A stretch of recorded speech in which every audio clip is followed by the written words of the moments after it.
સૌપ્રથમ અહીંયા મેં શિમલા મરચાં લીધા છે 2 નંગ. એને ચોખ્ખા પાણી આપણે ધોઈ લીધા છે. અંદાજે વજનમાં 200 ગ્રામ જેટલા છે. સૌપ્રથમ લાંબી લાંબી ચીરુમાં કાપી લેશું. આવી રીતે કટ લગાવીશું અને લાંબી ચીરુમાં આપણે મરચાંને કાપી લઈએ. આ શાક શિમલા મિર્ચ ફ્રાય શિમલા મિર્ચનું શાક એકદમ સરસ ટેસ્ટી એવું બને છે. અહીંયા આપણે આવી રીતે કટ લગાવી લીધા છે. એને વચ્ચેના ભાગમાંથી આવી રીતે આપણે કાપી લઈશું. બધા શિમલા મરચાં આવી જ રીતે આપણે કટ કરી લઈએ. અહીંયા આપણે શિમલા મરચાં 2 સરસ એકદમ કટ થઈ ગયા છે. હવે આપણે એક મસાલો કરી લઈએ. અહીંયા આપણે ગેસ ઉપર એક પેન મૂકેલી છે. એમાં નાખીશું આપણે મગફળીના દાણા. એને આપણે રોસ્ટ કરી લઈએ. એમાં નાખીશું આપણે એક સૂકું લાલ મરચું. હવે આપણે મસાલા હંમેશા ધીમી ગેસે ફ્રાય કરીશું. બળે નહીં એનું આપણે ધ્યાન રાખીશું. મસાલા આપણી અહીંયા મગફળીની છાલ ઉતરે એવા આપણે રોસ્ટ કરી લઈએ. અહીંયા મગફળીના દાણા રોસ્ટ થઈ ગયા છે. હવે આપણે નાખીશું 2 ચમચી ધાણા, 1 ચમચી વરિયાળી, 1 ચમચી આખું જીરું. એને આપણે ધીમા ગેસે રોસ્ટ કરી લઈએ. આ મસાલા ફ્રાય મસાલામાં આ મસાલો નાખવાથી મરચાંનું શાક એકદમ સરસ ટેસ્ટી એવું બને છે. હવે આને આપણે રોસ્ટ કરી લઈએ. અહીંયા આપણે આ મસાલા રોસ્ટ થઈ ગયા છે. હવે આપણે 3 લવિંગ અને 5 થી 6 તીખાના દાણા એને પણ આપણે અંદર નાખી દઈએ. એને પણ આપણે રોસ્ટ કરી લઈએ. હવે નાખીશું 2 ચમચી જેટલા તલ,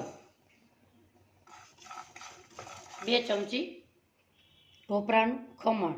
તમે લીલું ટોપરું હોય તો પણ તમે પીસ કરી અને અંદર ઉમેરી શકો છો. હવે એને બધાને આપણે આવી રીતે રોસ્ટ કરી લઈએ. એને એકદમ પકાવવાનું નથી, થોડું આપણે રોસ્ટ કરી લઈએ. આ બધાનું નાખવાથી એકદમ સરસ સુગંધ આવે છે. ગેસની ફ્લેમ આપણે બંધ કરી દઈશું અને આ બધી વસ્તુને એક પ્લેટમાં આપણે કાઢી લઈએ.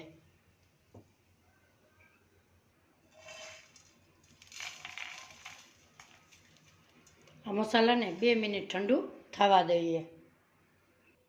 અહીંયા આપણો મસાલો ઠંડો થઈ ગયો છે.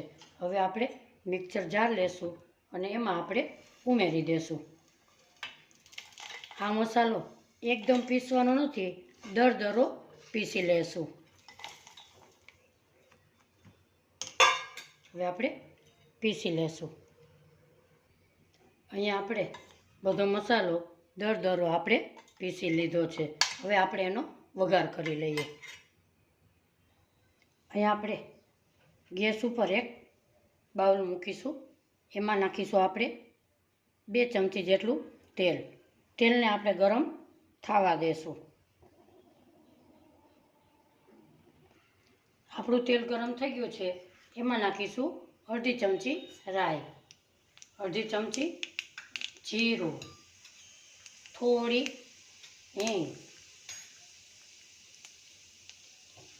એ તડતડ અવાજ આવે, સોતળાઈ જાય એટલે નાખીશું આપણે મીઠા લીમડાના પાંદડા, 1 લીલું મરચું એને મેં કટ કરેલું છે, આદુની પેસ્ટ. હવે આપણે બધું આવી રીતે મિક્સ કરી લઈએ. આપણા મસાલા એકદમ સોતળાઈ ગયા છે. હવે આપણે નાખીશું મરચાં. એને હવે ફાસ્ટ ગેસે પકાવી લેશું. એને આપણે ક્રન્ચી રાખીશું, એકદમ કૂક કરવાના નથી. હવે આપણે નાખીશું સ્વાદ પ્રમાણે મીઠું. મસાલાના ભાગનું પણ આપણે આમાં ઉમેરી દઈશું. હવે આપણે ફાસ્ટ ગેસે પકાવી લઈએ. અહીંયા આપણે શિમલા મરચાં 2 સેકન્ડ આપણે કૂક થઈ ગયા છે. હવે આમાં આપણે મસાલા કરી લઈએ. અડધી ચમચી હળદર નાખીશું. 1 ચમચી લાલ મરચું પાવડર નાખીશું. એને આપણે મિક્સ કરી લઈએ. હવે આપણે જે મસાલા પીસેલા હતા એને આપણે અંદર ઉમેરી દઈએ.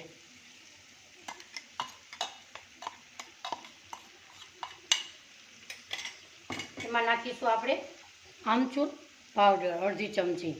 આમચૂર પાવડર નાખવાથી આપણો શાકનો ટેસ્ટ 10 ગણો વધી જાય છે.